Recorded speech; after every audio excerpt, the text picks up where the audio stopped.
আমি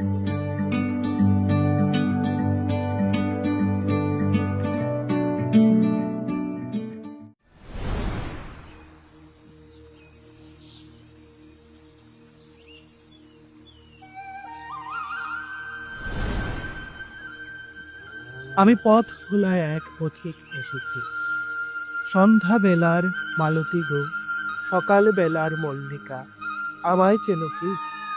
নমস্কার। The milestone নিবেদিত শব্দের জানালার চতুর্থ সাক্ষাৎকার পর্ব নিয়ে আমি সাগর, এক পথ ভোলা পথিক, চলে এলাম পথের চড়াই উতরাই পেরিয়ে আরও একজন কবির দুয়ারে, পুনরায় জানালার এপারে। প্রতিদিনের মতো আপনারা যারা এই অনুষ্ঠানটি আন্তর্জালে উপভোগ করছেন, তাদের প্রত্যেককে দ্য মাইলস্টোন পরিবারের পক্ষ থেকে অনেক অনেক হার্দিক শুভেচ্ছা এবং অভিনন্দন। আজকে আমরা উপস্থিত হয়েছি কবি কৃষ্ণেন্দু অধিকারীর বাড়িতে, এবং আজকের এই অনুষ্ঠানের অতিথি আমাদের কবিতা উপত্যকার কবি কৃষ্ণেন্দু অধিকারী। তাহলে চলুন কবির সাথে পরিচয় করিয়ে দিই আপনাদের। কবি কৃষ্ণেন্দু অধিকারী। কবির জন্ম ত্রিপুরার ধলাই জেলার কমলপুরে 6 জানুয়ারি 1993 সালে। বাবা অবসরপ্রাপ্ত শিক্ষক অপূর্ব অধিকারী, মা সুতপা অধিকারী। কবি বর্তমানে ধর্মনগর মহকুমার শরৎপল্লীর স্থায়ী নিবাসী। জীববিজ্ঞানে স্নাতক হয়ে বিএড করে বর্তমানে তিনি একটি সরকারি স্কুলে শিক্ষকতা করছেন। কিছুদিন আগেই নিহারিকা থেকে প্রকাশিত হয়েছে কবি কৃষ্ণেন্দু অধিকারীর প্রথম কাব্যগ্রন্থ। কবি ধর্মনগরের জলজ সাহিত্যপত্রের নিয়মিত লেখক এবং 7 দিন আসরের একনিষ্ঠ সদস্য। তাহলে সম্মানিত দর্শক শ্রোতাবৃন্দ, চলুন কবির মুখ থেকেই শুনে নেওয়া যাক তার সাহিত্য ভাবনা। কবিকে স্বাগত জানাই আমাদের এই আয়োজনে। তো প্রথমেই যে বিষয়টা আমি জানতে চাইব সেটা হচ্ছে যে প্রতিটি কবি বা প্রত্যেক সাহিত্যিক ওনাদের যে সাহিত্যের যাত্রাপথ, সেটা শুরু করেন মূলবিন্দু থেকে। তো মূলবিন্দু থেকে ওনারা যাত্রা শুরু করেন, তারপর বিভিন্ন বন্ধুর পথ পেরিয়ে ওনারা বিভিন্ন দিকে যাত্রা করেন পুনরায়। তো আমি জানতে চাইব কবি কৃষ্ণেন্দু অধিকারী উনি যখন লেখালেখি শুরু করেন তখন সেই সময়কালটা কেমন ছিল, এবং লেখালেখির যাত্রাপথ সম্পর্কে কিছু গল্প আপনার শুনে নেব। প্রথমেই নমস্কার সবাইকে, সাগরকেও ধন্যবাদ এখানে আসার জন্য। যে প্রশ্নটা তুমি করলে যে লেখালেখির শুরুর দিকটা যদি বলি, তাহলে বলতে হয় যে কলেজ লাইফ থেকেই আমার মূলত লেখালেখির শুরু। আগে ছোটবেলা আমার মনে পড়ে, যখন ছোট ছিলাম বাবার হাত ধরে আমরা বই মেলাতে যেতাম, বই কিনতাম। বাবাও টুকটাক লেখালেখি করতেন, সেটা দেখে বড় হয়েছি। কিন্তু কেন জানি না ছোট থেকে সেরকম ভাবে লেখালেখি করিনি। যখন কলেজে উঠলাম সেই সময়টা থেকেই শুরু বলা যায়, এবং ক্রমান্বয়ে যত সময় পেরিয়েছে ধীরে ধীরে আরও বেশি করে এই লেখালেখি নিয়ে বেঁচে থাকা এবং লেখালেখির মধ্যেই থাকার চেষ্টা আর কি এখন পর্যন্ত। এবং আমি বিশ্বাসী যে ভবিষ্যতেও এইভাবেই লেখালেখির মধ্যেই থাকব। আচ্ছা, এটা হলো মূলবিন্দু থেকে কিভাবে যাত্রা শুরু হয়েছিল কবি এ বিষয়ে। তো প্রথম দিকে যখন যাত্রা শুরু হয়, তারপর একটা নির্দিষ্ট সময় পর আমরা দেখতে পাই কবির প্রথম কাব্যগ্রন্থ প্রকাশিত হয়। তো প্রথম কাব্যগ্রন্থ এবং অন্যান্য যে কবিতাগুলো আছে যেগুলো এখনো গ্রন্থিত হয়নি, সেই কবিতাগুলোর দিকে আলোকপাত করলে দেখা যায় যে কবির কবিতায় কিছু ট্রেডমার্ক শব্দ রয়েছে, বহুল ব্যবহৃত শব্দ রয়েছে। সেই যে শব্দগুলো, যেমন নদী শব্দ একটা, তারপর বাবা, এই যে শব্দগুলো, সেই শব্দগুলো খুব বহুল ব্যবহৃত হয়েছে কবির লেখায়। তো কবির কাছ থেকে জানতে চাইব যে এই শব্দগুলো বেশি ব্যবহার করার পেছনে কবির যাপন কতটা গুরুত্বপূর্ণ। হ্যাঁ, কথাটা ঠিক বলেছ। নদীর কথা যদি বলি, সজ্ঞানে বাবার কথা এবং নদীর কথা উঠে এসেছে এমনটা আমি বলতে পারি না, কিন্তু এইটুকু নিশ্চিত যে যে জায়গায় বা যে পরিবেশে আমি বড় হয়েছি সেই পরিবেশ নদীর অনেক কাছাকাছি, এবং বলতে গেলে আমাদের সকলের ভেতরেই তো নদী থাকে, একটা স্রোত অবিরাম বয়ে যায়, তার যাত্রার শুরু এবং শেষ ঠাহর করা যায় না। শুধু সেই যে বয়ে চলা সেটাকে অনুভব করা যায়। এবং যদি আরেকটু স্পষ্টভাবে বলি যে নদীর কাছাকাছি ছোটবেলা থেকেই ছিলাম, নদী বরাবরই আমাকে তার দিকে আকৃষ্ট করেছে। সে শুকনো ভরা খরার দিনে হোক বা ভরা বর্ষার দিনে নদীকে খুব কাছ থেকে দেখেছি। হয়তো সেই কারণে উঠে এসেছে। সজ্ঞানে কখনো যে নদীর কথাই লিখব, বাবার কথাই লিখব, সেরকম কোনো ভাবনা নিয়ে লেখাটা শুরু হয়নি, এটুকু বলতে পারি। যখন যা ভেতরে নাড়া দিয়েছে, যে বিষয়ে, যে পরিবেশ, যে সময়ের মধ্য দিয়ে গেছি, সেই সময়টাকেই তুলে ধরার চেষ্টা থাকে আমার সবসময়। সে হোক এখনকার সময় কিংবা যে সময় আমি পেরিয়ে এসেছি সেই সময়। আচ্ছা, খুব ভালো লাগলো। তো আমরা অনেক কবিকে বাংলা সাহিত্যে বা অন্যান্য সাহিত্যে দেখেছি যে ওনারা অত্যন্ত সতর্কভাবে কবিতায় বিভিন্ন শব্দ ব্যবহার করে থাকে। যেমন মাইকেল মধুসূদন দত্ত করেছিলেন, তারপর কাজী নজরুল ইসলাম করেছিলেন, ওনারা বিদেশি শব্দকে বাংলায় এনেছিলেন। রবীন্দ্রনাথ ঠাকুরও অনেক ক্ষেত্রে করেছি। তো তো কবি কৃষ্ণেন্দু অধিকারী উনি যখন কবিতা লিখেছেন বা লিখছেন, কখনো কি শব্দের ব্যবহারের ক্ষেত্রে এমন মনে হয়েছে যে সতর্কভাবেও শব্দ ব্যবহার করা যায় বা করা উচিত? নিশ্চয়ই শব্দ ব্যবহারের যে সতর্কতা, সেটা একজন কবির থাকা উচিত এবং সতর্ক হয়েই লেখাটা উচিত আমার মনে হয়। যে লিখছেন, যে শব্দগুলি আমরা ব্যবহার করছি, সেই শব্দ সম্বন্ধে আমরা কতখানি সচেতন, এটা অবশ্যই আমার মনে হয় যে এই জিনিসটা বহন করা উচিত। এবং আমি ব্যক্তিগতভাবে শব্দ চয়নের ক্ষেত্রে একটু বেশি মনোযোগী। চট করে শব্দ একটা পেলাম, সেটা আমি তুলে নিয়ে বসাই না, বা চমকপ্রদ শব্দ, এই সমস্ত ব্যবহারের দিকে আমি সজ্ঞানে হাঁটিনি কোনোদিন। তবে একটু তো সচেতন শব্দ ব্যবহারের ক্ষেত্রে, এইটুকু বলতে পারি। এবং ইংরেজি শব্দ এখন হয়তো বা আসেনি, তবে ভবিষ্যতে যে আসবে না এমন বলা যায় না, তবে সচেতন এইটুকু বলতে পারি।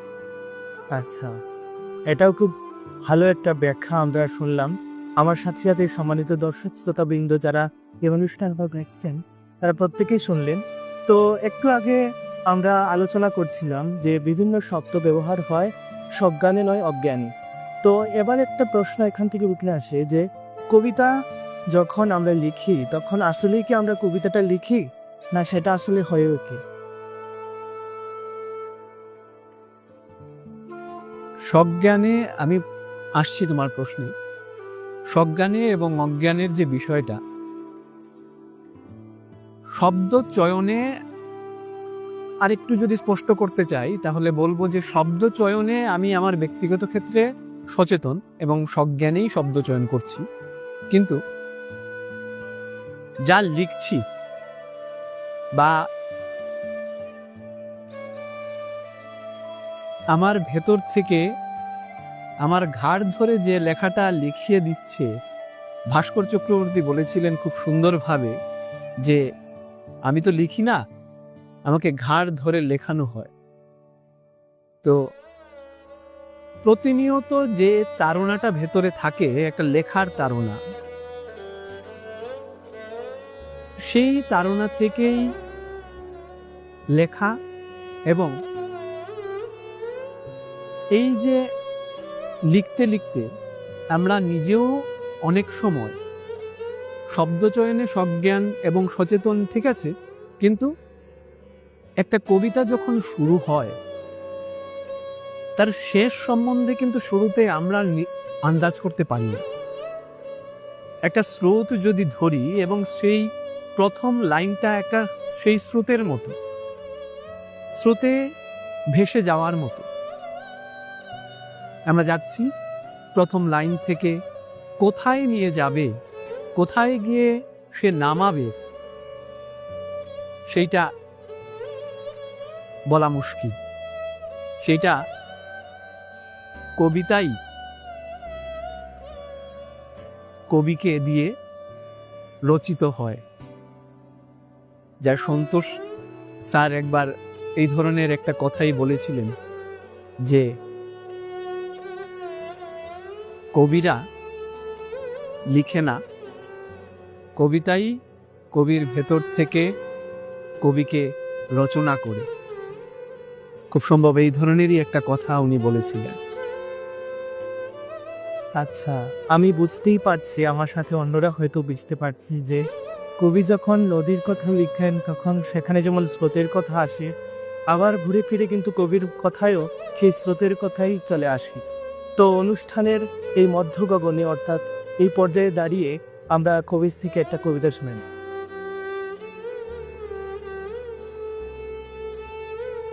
ভেতরে ও বাইরে বৃক্ষ নড়ছে, তলায় যে বোধি সেও, অস্থির মুদ্রায় জেগে আছে রাত, যন্ত্রণার এক দীর্ঘ গার্হস্থ, এই সাজ এই বিমুখতাই ভাষা, উকি দিয়ে দেখি ভেতরে ও বাইরে আমার।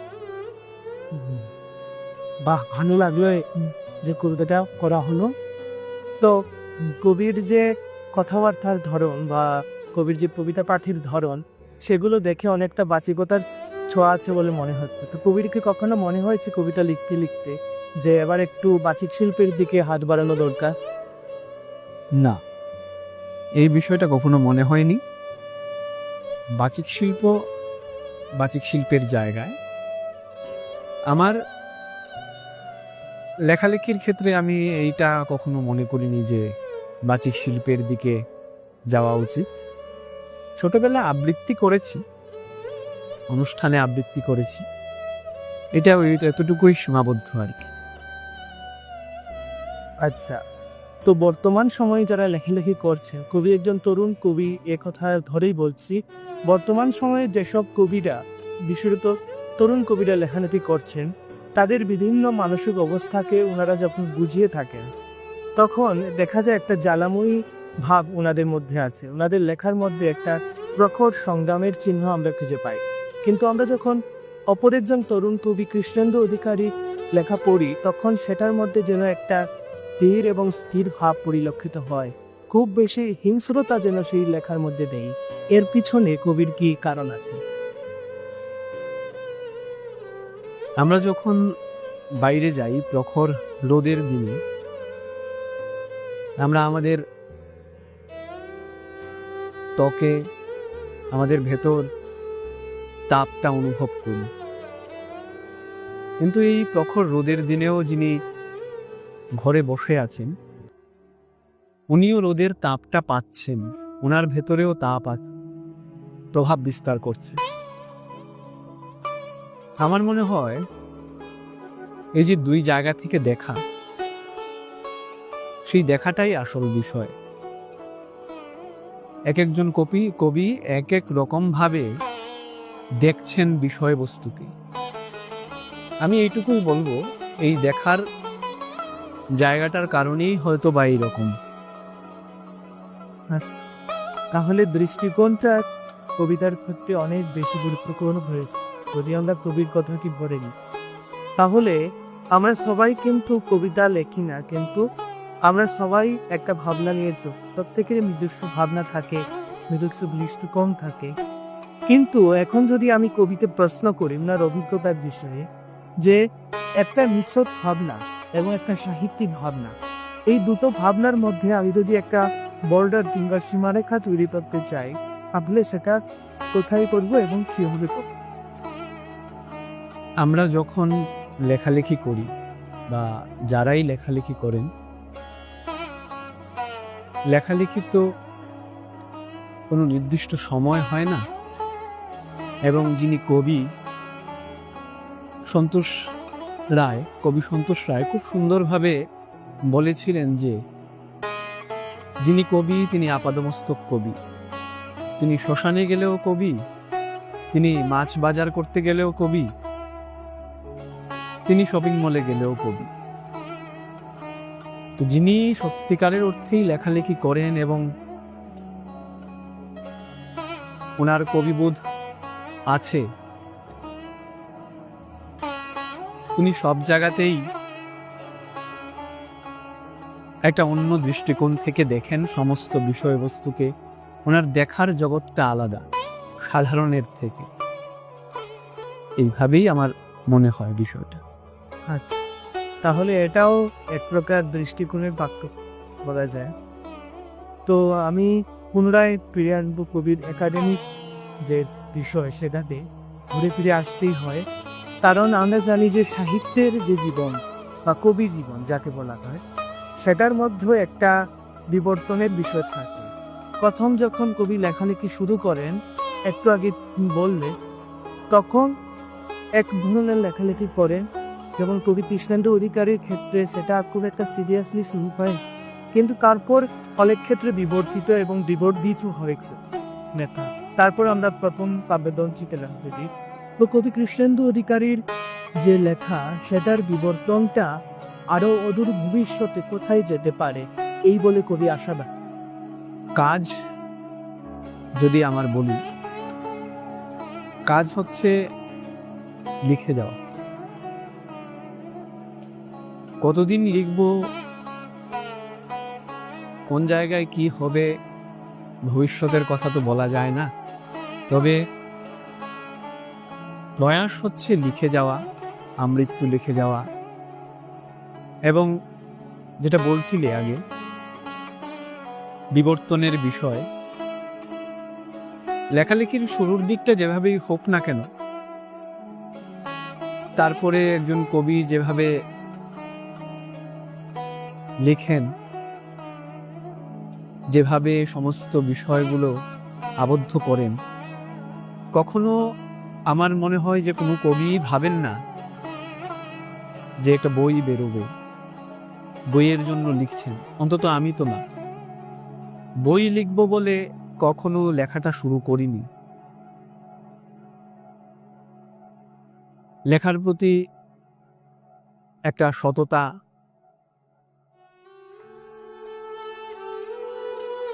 সেই লেখালেখির জায়গায় একটা নীরবতা খুঁজে পাওয়া, একটা সুখ, যেখানে গেলে আর কোনো বাইরের কোনো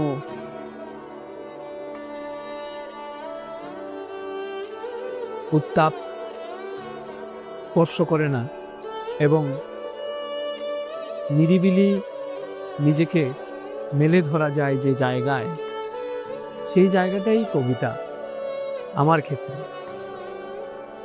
তো সেই কবিতার কাছেই বারবার ফিরে যাই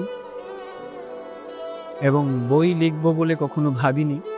লিখতে লিখতে যখন লেখাগুলো জমতে শুরু করে, তখন এক সময় মনে হয় যে এগুলো যাতে নষ্ট না হয়ে যায়, হারিয়ে না যায়, আবদ্ধ করা দরকার এগুলোকে। সেইভাবেই প্রথম কবিতার বইটা বেরিয়েছে। পরের কবিতার বই কবে বেরো হবে সেই বিষয়ে কিছুই জানি না। লিখছি, লিখে যাব। যখন আবার জমবে লেখা, তখন ভবিষ্যতের কথা দেখা যাবে ভবিষ্যতে। এখন এইটুকুই বলবো যে লেখার মধ্যেই থাকতে চাই। আচ্ছা, তাহলে আমরা অন্তত আশাবাদী হতে পারি যে ভবিষ্যতে কবি কৃষ্ণেন্দু অধিকারী ওনার সাহিত্য জীবনে আরও বিবর্তিত এবং আরও বিবর্ধিত দুটোই হবে। তো দাদাকে আবারও অনেক অনেক ধন্যবাদ আজকের অনুষ্ঠানে আমাদের সময় দেওয়ার জন্য। আজকের অনুষ্ঠান এখানেই শেষ হলো এবং আমরা দ্য মাইলস্টোন ফেসবুক পেজে পর্দায় মাঝে মাঝেই নিয়ে আসবো বিভিন্ন ধরনের সাক্ষাৎকার পর্ব, আলোচনা পর্ব এবং অন্যান্য অনুষ্ঠান। তো প্রতি অনুষ্ঠানের শেষেই যেটা আমি বলে থাকি, অবশ্যই আমাদের পেজটিকে ফলো করে রাখবেন পরবর্তী আপডেটের জন্য। এটা আবারও বললাম, মনে করিয়ে দিলাম। এবং অবশ্যই আপনারা সবাই ভালো থাকবেন, সুস্থ থাকবেন, কবিতায় থাকবেন। নমস্কার। নমস্কার সবাইকে।